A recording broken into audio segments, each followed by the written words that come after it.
O Senhor esteja convosco. Ele está no meio de nós. Proclamação do Evangelho de Jesus Cristo, segundo Mateus. Glória a vós, Senhor. Naquele tempo, disse Jesus a seus discípulos: se a vossa justiça não for maior que a justiça dos mestres da lei e dos fariseus, vós não entrareis no reino dos céus. Vós ouvistes o que foi dito aos antigos: não matarás. Quem matar será condenado pelo tribunal. Eu, porém, vos digo: todo aquele que se encoleriza com seu irmão será réu em juízo.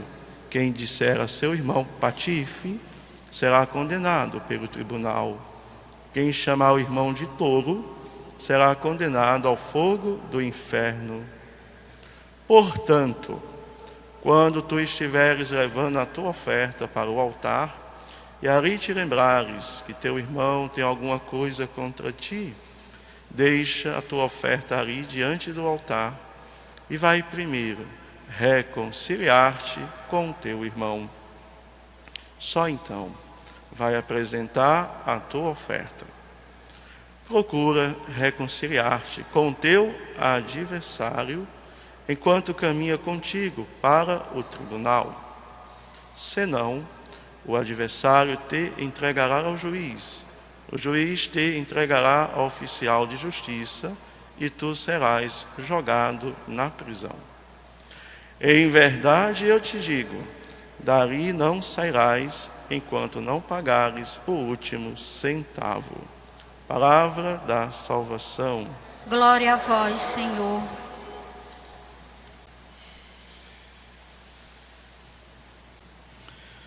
Queridos irmãos e irmãs, presentes pessoalmente aqui no Santuário da Rainha da Amazônia, a Basílica Santuário do Círio de Nazaré, queridos irmãos e irmãs que estão coligados conosco, dos mais variados locais, sobretudo das residências, através do canal da família Rede Vida.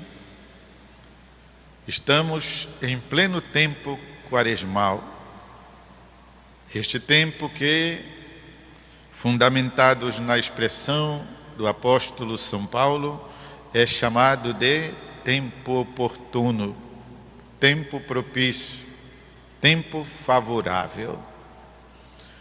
Todo tempo é tempo da graça de Deus, mas o tempo quaresmal possui um apelo, um convite, assim, muito mais sentido e por isso irrecusável.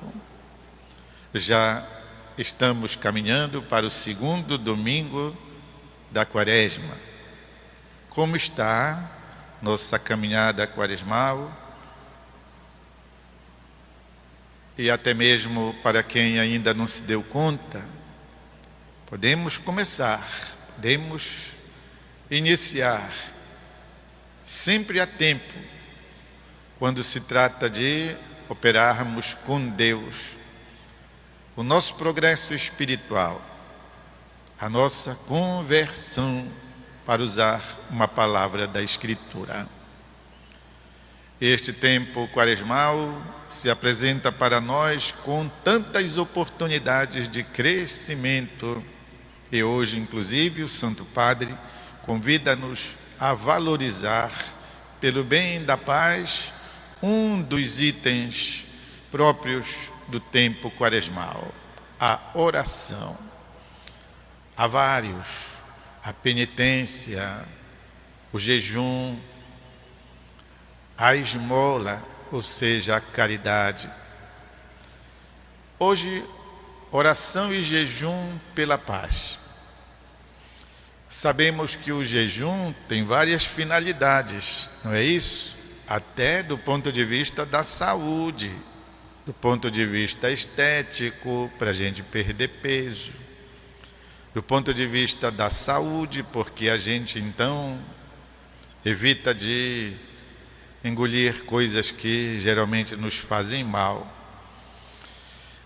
até mesmo para darmos um time, né, um tempo para o nosso organismo. Vocês já imaginaram, não é isso? Nosso organismo, nosso estômago é bom, né, moer algumas vezes o dia e a noite moendo, né, dar um tempo para o pobre do estômago, ele também, né, se recompor, sossegar. Além da finalidade social, não é só jejuar, mas aquilo que a gente justamente não despendeu com o jejum, podemos direcionar para alguém, para uma situação, para ajudar os pobres, para ajudar a nossa igreja na sua obra de evangelização.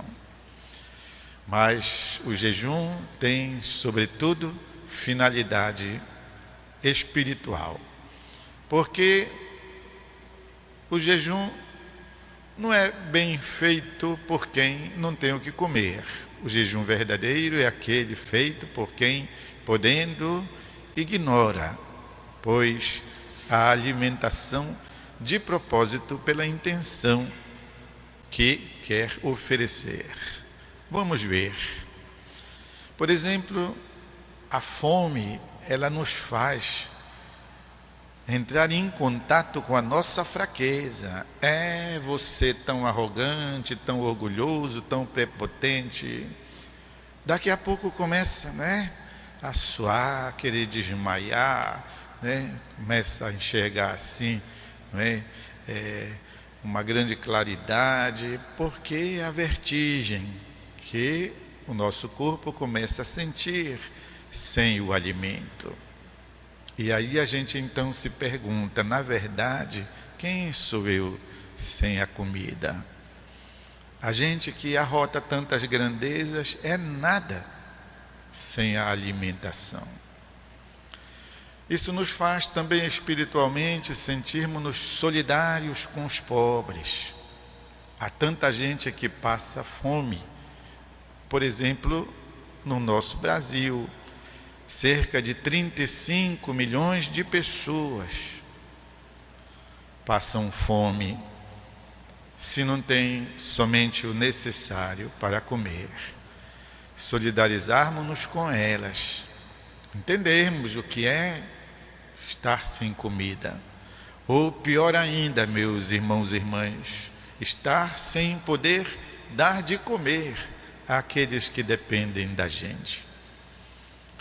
E é preciso reconhecer, também na Itália, onde estive recentemente, alguém falava de uma pesquisa feita, o alto percentual de comida jogada no lixo.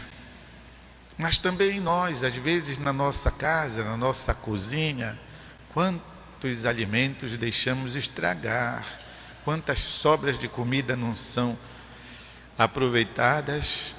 E o Santo Padre, o Papa, diz que comida estragada, comida jogada fora, é um furto, é roubo, é tirar da mesa dos pobres aquilo que lhes seria de direito. Portanto, o jejum tem imensas finalidades. E, finalmente, ele nos faz sentirmos dependentes de Deus. Faz-nos saber que sem Deus nós não somos nada. E sem Ele nós nada podemos, conforme disse Jesus, sem mim nada podeis fazer. Não disse que podemos fazer alguma coisa, 10%, a metade. Não, diz, sem mim nada podeis fazer. Aliás, podemos sim fazer um bocado de besteiras, de pecados, de asneiras. Isso fazemos muito sem Deus dentro de nós.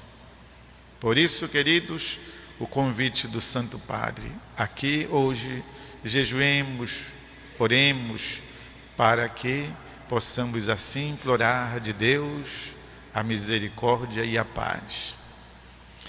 Alguém poderia dizer, mas eu sou diabético, não posso deixar de comer de 3 em 3 horas. Outro poderia dizer, bom, mas sabe como é? Eu não é que disponho assim de comida à vontade. Já naturalmente passo fome. O Santo Padre, o Papa mesmo, nos dá uma dica, certo? Ele fala de outros jejuns que podemos fazer, dentre os quais, diz-nos ele, no seu modo claro de falar, não é isso? O jejum da fofoca.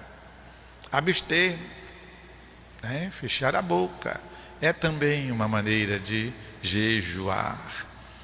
Incomodar-nos da vida alheia, fazermos comparações, julgarmos, emitir julgamentos, chamar nome feio, dizer palavras assim que magoam as pessoas, fazer jejum disso. Quem sabe até hoje fazer jejum da novela. Eu só ouço dizer que as novelas não valem nada, não as vejo. E outras coisas mais, meus irmãos e irmãs, em lugar do que nós então queremos intensificar a nossa oração. Mas não posso deixar de comentar alguma coisa da palavra de Jesus que acabamos de escutar. Ele diz, quando fores com o teu adversário caminhando para o tribunal, procura acertar as contas com ele enquanto estás no caminho. Porque senão pode ser que tu vás perder a causa. E então tu vais ser trancafiado lá na cadeia e tu não vais sair de lá tão cedo. Aproveitar a nossa vida, a nossa caminhada, o tempo que Deus ainda tem para nós, aproveitar para remendar a nossa vida, para passar a limpo a nossa história, para recompor tantas situações que nós sabemos ficaram assim, inacabadas, interrompidas, manchadas, enfeiadas, perturbadas. Tantos trechos da nossa vida que ficaram assim de tal modo que algumas vezes não fazemos questão nenhuma de lembrá-los. Reconciliarmos-nos com a gente mesmo, conciliarmos com as pessoas, estarmos em paz com a nossa consciência diante da Sagrada Escritura, diante de Deus. Há tantas situações na vida que não dependem nem dependeram de nós, mas há outras que nós podemos sim restaurar, reconstruir, repor no devido lugar. Ou seja, Deus nos concede sempre a sua misericórdia. Como dizia, todo tempo é tempo para nós reconstruirmos nossa vida. E Deus possui esta capacidade. Ouvi algum dizer, antes da necessidade ou da moda da reciclagem, Deus já era, sempre foi o maior reciclador. E o material da reciclagem de Deus é o coração humano. Deus sempre pegou pessoas escangalhadas, pessoas destruídas, pessoas mortas. Ele lhes reciclou, lhes restituiu, pois, a vida, a alegria de viver, a alegria de sermos filhos e filhas de Deus muito amados.